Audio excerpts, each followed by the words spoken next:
नमस्कार बंधुगण।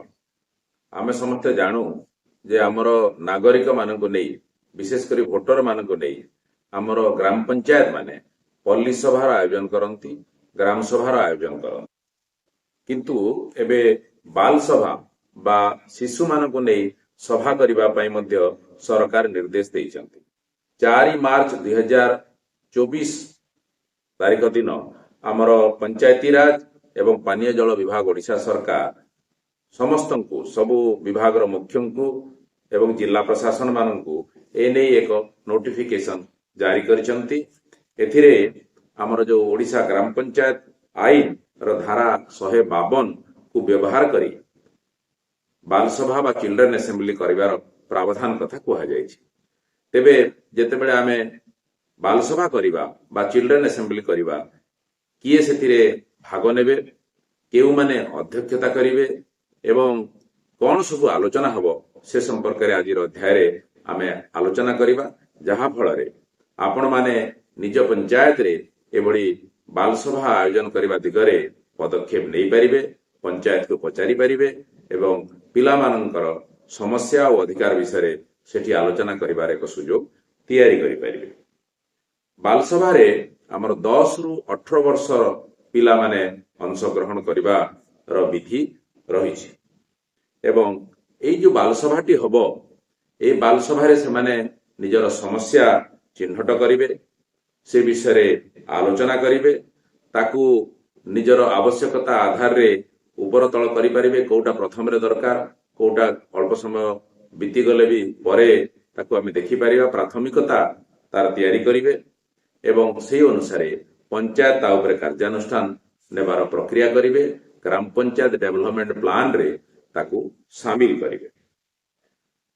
एथिरे आउ टिके स्पष्ट जदि आमे करिबा केते पिला जोग देबे, 10 रु 18 वर्ष बयसर केते पिला गोटिए बाल सभा रे जोग देबार एथिरे कुहा जायछि।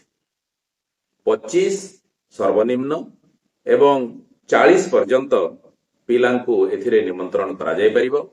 एथिपाई पंचायत रे जो विद्यालय रही से शिक्षक मान सहित जोगाजोग करा एवं विद्यालय मानकरू पिलांकु निमंत्रण करा जेतेबेले पिलांकु आमे निमंत्रण करूचु सेतेबेले किछि कथा प्रति ध्यान देबाकू हबो, जेमिति केवल पुओ पिला रहिबे नहीं, झियो पिला भी आसीबे, विभिन्न जाति को प्रतिनिधित्व करबा भलिया पिला आसीबे, भिन्न क्षमता को प्रतिनिधित्व कला भलिया पिला आसीबे एवं विद्यालय बाहर भी जदि किछि पिला अछंती सेई मानको मध्य आमे एथिरे डाकी पारिबा। जो माने बापा मां को हरई सारिछंती, किए जदि बापा बा मां जणे केही अछंती तार संतान संतति जो माने भी विपद संकुल अवस्था रे अछंती सेई वर्गरू मध्य पिला मानको प्रतिनिधित्व करबा पई आमे एथिरे निमंत्रण करि पारिबा एवं सर्वनिम्न 25 टी पिला जहा 40 टी पिला पर्यंत मध्य जाई परिबो, सेमानको नै ए बाल सभाटी आयोजन हबो। एथिरे सरपंच ही अध्यक्षता करिवे एवं पिला माने जो माने एथिरे अंशग्रहण करिथिबे तांको भितरु जणे सभापति हेबे एवं जणे उपसभापति हेबे। एथिरे देखिबाकू हबो जे सभापति जदि पुओ पिला हेले उपसभापति झियो ही हेबे, बा झियो जदि सभापति हेले ताहेले उपसभापति पुओ हेबे, अर्थात जणे पुओ एवं जणे झियो को सभापति एवं उपसभापति भावरे एई बाल सभा रे बछा जिवो एवं गोटिए वर्ष पई से माने एही दायित्व रे रहिबे। जेहेतु विभिन्न विषय एथिरे आलोचना हबो, समस्या आलोचना हबो बा किछि जगह रे सचेतनता पई सूचना देबार आवश्यकता पड़ी थाई पारे, सेहिति पई बाल सभा को विभिन्न लाइन डिपार्टमेंट रो अधिकारी माननको मध्य निमंत्रण करा जिवो। आमर जेमिति शिक्षा विभाग अच्छी, आमर जेमिति एससी एसटी डेवलपमेंट डिपार्टमेंट अच्छी, सेही भली विभिन्न विभाग जो माने पिला मानक सहित जड़ित, तांकर शिक्षा स्वास्थ्य सहित जड़ित, सुरक्षा सहित जड़ित सेही समस्तंकु एथिरे डका जीव एवं से माने निजर भूमिका नेबे। एथिरे जो बाल सभाटी हबो अति कम रे 15 दिनर नोटिस पीरियड रही। आपण आज भाविबे काली बाल सभा करदेवे, सेमिति हबो नाही। 15 दिन रो व्यवधान रो गोटे नोटिस आपण को देबाकू हबो। সেই অনুসারে ତାରିଖ ନିର୍ଦ୍ଧାରଣ କରିବେ। সেই ଅନୁସାରେ ଆପଣ କୋଉଠି ବୈଠକଟି ବସିବ, ବାଲସଭାଟି ହବ, ସେଇ ସ୍ଥାନ ନିର୍ଦ୍ଧାରଣ କରିବେ ଏବଂ ସେ ସ୍ଥାନଟି ସୁରକ୍ଷିତ ହେଇଥିବା କଥା, ନିରାପଦ ହେଇଥିବା କଥା, ଶିଶୁ ମୈତ୍ର ପରିବେଶ ହେଇଥିବା କଥା, ପିଇବା ପାଣି ଥିବା କଥା, ଏସବୁ ବ୍ୟବସ୍ଥାକୁ ଆଖି ଆଗରେ ରଖି ଆପଣ ଗୋଟେ ବୈଠକର ସ୍ଥାନ ନିର୍ଦ୍ଧାରଣ କରିବେ। ଏବଂ ବାଲସଭା ବର୍ଷରେ ଅତି କମରେ 4 ଥର ହବ। 4ଟି ବାଲସଭା ଅତି କମରେ ହବ। ଏଥିପାଇଁ 4ଟି ବାଲସଭା ପାଇଁ ଭିନ୍ନ ଭିନ୍ନ ବିଷୟ ମଧ୍ୟ ନିର୍ଦ୍ଧାରଣ କରାଯାଇଛି। ଯେମିତି ଯଦି ଧରନ୍ତୁ ଆପଣ ବର୍ଷ ଆରମ୍ଭ ହେଉଛି, ଏବେ ପ୍ରଥମ 3 ମାସ ପ୍ରକ୍ରିୟା ଚାଲିଛି, ଯେମିତି ଫେବୃଆରୀ ମାସରେ ଆମେ ଅଛୁ, ମାର୍ଚ୍ଚ ପର୍ଯ୍ୟନ୍ତ ଆମେ ପ୍ରଥମ ବାଲସଭାଟି କରିଦେଇ ପାରିବା। ଏଥିରେ ଆମେ ହେଲ୍ଥ, ନ୍ୟୁଟ୍ରିସନ ଏବଂ ସାନିଟେସନ ବିଷୟରେ ଚର୍ଚ୍ଚା କରିପାରିବା। ସେଇଭଳି ପରବର୍ତ୍ତୀ କ୍ୱାର୍ଟରରେ ଆମେ ସେକେଣ୍ଡ ବାଲସଭା କରିପାରିବା। ସେଥିରେ ଶିକ୍ଷା ବିଷୟରେ ଆଲୋଚନା କରିପାରିବା, ଆଭେଲେବିଲିଟି ଅଫ ବୁକ୍ସ ଆଉ ସ୍ପୋର୍ଟସ ବିଷୟରେ ଆଲୋଚନା କରିପାରିବା। ତୃତୀୟ ବାଲସଭାରେ ଆମେ ପିଲାମାନଙ୍କର ଅଂଶଗ୍ରହଣ ସମ୍ପର୍କରେ ଆଲୋଚନା କରିପାରିବା। ସେମାନେ କେଉଁ କେଉଁ ପ୍ରକାର ଅସୁବିଧା ଦେଇ ଗତି କରନ୍ତି, ତାଙ୍କର ଥ୍ରେଟ୍ସ କଣ କଣ ଆହ୍ୱାନର ସମ୍ମୁଖୀନ ହୁଅନ୍ତି, ସେ ସମ୍ପର୍କରେ ମଧ୍ୟ ଆମେ ଆଲୋଚନା କରିପାରିବା।